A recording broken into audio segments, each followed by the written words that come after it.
Há quase 2 semanas, um assunto que tem bombado na internet é o avivamento de Asbury. Se você não tem nem ideia do que seja, se você tem dúvida sobre aquilo ser um avivamento ou não, fica comigo até o final do vídeo que eu vou te explicar. Mas antes, se você não é inscrito, por favor, vem aqui embaixo, inscreva-se, curta, comenta e compartilha, tá bom? Se você não tem nem ideia do que seja, eu vou te explicar, fique tranquilo. Nos Estados Unidos, no colégio de Asbury, um culto começou de forma normal. E então o pregador, no final da mensagem, chamou as pessoas para fazer uma oração por elas. Essa oração começou e não teve fim até agora. E aí já se vão 2 semanas, né? Entre pessoas que saíram do local, voltaram depois, 2 semanas ininterruptas de culto, louvor e adoração ao Senhor. Detalhe, aconteceu isso de forma bem espontânea, né? Não houve ali nada planejado, não teve a presença de pregadores importantes, famosos, não teve cantores do mundo gospel, não teve teólogos conhecidos. Nada, absolutamente nada. Uma reunião onde, se eu não me engano, nem pastor era quem estava pregando, começou e não terminou até agora. E é claro, né, que devido a isso estar na internet, espalhado por tudo que é lado, pessoas de toda a região estão indo para lá, inclusive de todas as partes do mundo agora também. Mas será que de fato há um mover sobrenatural de Deus, como nós já vimos em outros lugares no decorrer da história ali também em Asbury? Antes de analisarmos o que está acontecendo, é importante primeiro entender o seguinte: o que seria um avivamento? Avivamento ou reavivamento, né, também é da mesma coisa. Avivamento é quando Deus ele traz um renovo espiritual a um grupo de pessoas, a uma sociedade ou até mesmo a uma nação inteira. Só que é fundamental para que aconteça um avivamento se pressupor por natureza que houve uma morte, um declínio espiritual, um esvaziamento da religião verdadeira, do mover de Deus. No Antigo Testamento nós vemos alguns exemplos. Por exemplo, ali vai dizer que o povo de Deus, quando eles se desviavam do Deus verdadeiro e começavam a adorar outros deuses, o Senhor levantava homens de Deus, levantava reis, né? Levantava alguns reis, e esse rei trazia a palavra de Deus, esse rei era verdadeiro, fazia aquilo que era correto, e por conta disso as pessoas se arrependiam de seus pecados e voltavam para o caminho do Senhor. Um exemplo disso nós vemos o rei Asda em 2 Crônicas, capítulo 14, versículo 3 e 4. Ele retirou os altares estrangeiros e os altares das colinas, quebrou as colunas, cortou os postes ídolos e mandou que Judá buscasse o Senhor, Deus de seus pais, e que obedecesse à lei e ao mandamento. Isso no Antigo Testamento. Hoje, a forma de nós realmente vermos que temos sido esvaziados da presença de Deus seja marcado por pregações fúteis e irrelevantes, pregações de autoajuda, de coachings que não confrontam ninguém, pregações cuja ênfase tem sido apenas no Deus é amor e no reino dos céus, esquecendo-se quase que por completo, colocando de lado a questão do arrependei-vos, porque esta é a mensagem do Evangelho, né? Ela começa com arrependei-vos para só depois então vir o reino dos céus. E é um detalhe também importante. Por mais que muitos cristãos venham dizer, olha, que os avivamentos eles sempre estão associados a manifestações sobrenaturais de línguas estranhas, de milagres, curas, profecias,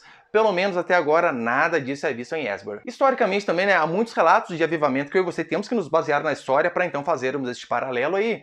O maior deles, sem sombra de dúvida, foi a Reforma Protestante. Aquilo ali foi o maior avivamento, porque ali não apenas pessoas foram transformadas, pessoas, sociedades, nação, economia e todo o Ocidente em si por conta da Reforma Protestante.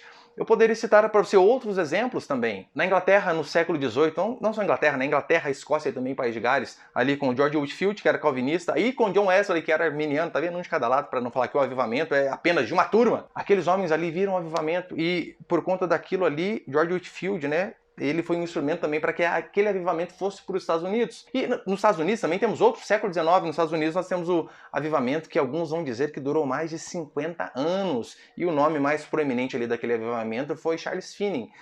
Eu sei que Finney, né, ele tem uma teologia bem duvidosa, bem estranha, mas esse não é o tema do vídeo. Mas outro avivamento também ali. E por último também eu posso citar o avivamento do século XX nas Coreias, que começou com a oração de presbiterianos. Para aqueles que dizem que presbiteriano não ora, tá aí um exemplo, ó. Outro avivamento que começou através de oração. Todavia, há uma coisa comum em todos os avivamentos. Você vê a centralidade da palavra de Deus, a centralidade da pessoa de Jesus Cristo, consciência de pecado, confissão desses pecados e principalmente mudança de vida. Um avivamento verdadeiro, ele começa quando o Espírito Santo ele vai convencer as pessoas do pecado, da justiça e do juízo. E a consequência deste convencimento de pecado é que as pessoas confessam seus pecados e os deixam. Isso é avivamento. É você ser confrontado com seus pecados, você ter consciência deles, e então você muda de atitude. Você vai mudar em relação ao seu trabalho, você vai mudar em relação ao seu casamento, em relação à escola que você estuda, as pessoas que estão ao seu redor.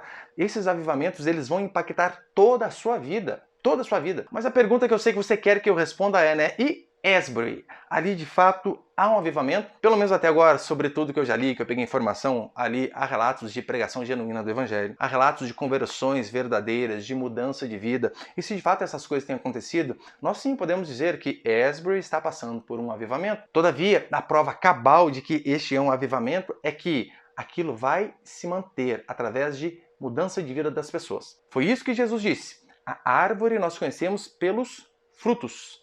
Um avivamento genuíno é o meu desejo que esteja acontecendo lá e que se espalhe não só por toda a América, mas por todo mundo, que chegue aqui em nós, Brasil. Mas não devemos esquecer, o avivamento ele acontece quando nós choramos por nossos pecados, por nossas misérias.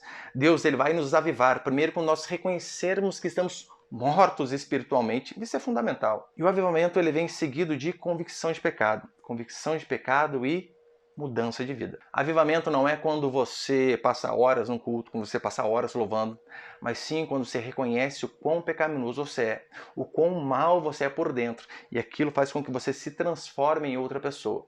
Não é, na verdade, nem quando você chora. Arrependimento e mudança de verdade é quando você muda. Alguns vão dizer que Jonathan Edwards, quando ele pregou aquele fabuloso sermão, Pecadores nas mãos de um Deus irado, que as pessoas elas tinham tanta convicção de pecado que elas iam às delegacias pedirem para serem presas. Eu vejo um avivamento na minha vida. Eu posso dar esse exemplo para você. Eu, durante 7 anos, eu morava com a minha namorada, que hoje é minha esposa, mas não era casado, não queria saber de nada. Então comecei a igreja uma vez ou outra, até que um dia eu fui a um retiro e eu conheci o Evangelho. A primeira coisa que eu fiz foi dizer a ela, olha, precisamos casar. Convicção de pecado, mudança de atitude. Você disse que passou por um avivamento, sendo que você só sentiu um arrepio na coluna na hora do culto e não teve nenhuma mudança de atitude na sua vida, desconfie desse avivamento. Eu sei que você me ouve e diz assim, olha, pastor, é disso que eu preciso de um avivamento em minha vida. Ora, mas por vezes você não consegue ficar 45 minutos ouvindo uma pregação sem se levantar para beber água, para ir ao banheiro e dar uma olhadinha na rede social. Como você quer que Deus trabalhe na sua vida? Avivamentos verdadeiros só acontecem quando a palavra de Deus é genuinamente pregada, quando nós enxergamos nossas misérias, quando há arrependimento e quando há mudança de vida. E o que você tem achado de tudo isso? Deixa aqui no comentário para mim se você já sabia, né, dessa história do avivamento de Asbury e o que você tem achado disso. Se você já passou por algum avivamento aí pessoal na sua vida, põe aqui nos comentários que a gente quer saber também, tá bom? Deus te abençoe e até o próximo vídeo.